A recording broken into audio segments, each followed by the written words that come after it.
Baraya, oseng-oseng kerewet sapi ini enak banget loh. Yuk kita bikin.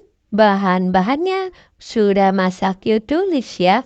Pertama-tama kita cincang dulu bawang putihnya. Di sini masak yuk pakai 3 siung bawang putih ya. Kita cincang halus semuanya. Sehalus perasaanku. Udah gitu kita simpan dulu di wadah terpisah. Lalu kita potong-potong bawang bombay, masak pakai setengah butir bawang bombay, dipotong besar aja kayak gini.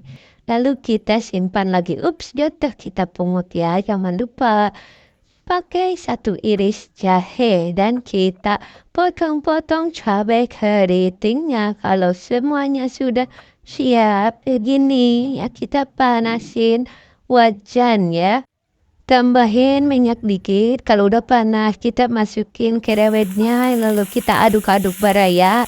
Buat baraya yang mau samaan wajannya sama masak yuk. Di sini masak yuk pakai serut, tambah sedikit air.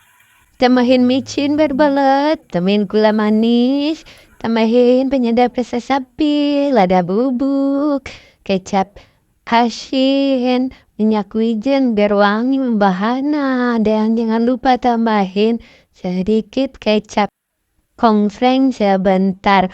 Iya baraya, serot ini tahan lama ya, hanti lengket awet masaknya udah pakai bertahun-tahun. Lalu kita buka, kalau udah kayak gini kita ke pinggirin dulu. Lalu kita tumis bawang putih yang tadi udah dicincang. Kalau udah harum, tumis lagi bawang bombay. Dan masukkan juga cabai rawitnya ya, kita tumis sebentar. Kalau udah galai, udah wangi, kita aduk semuanya dan terereng, jadilah oseng-oseng kerewet sapi. Ini enak banget loh baraya. Buat barayaku, selamat mencoba resep oseng-oseng kerewet ala Mas Sakyu.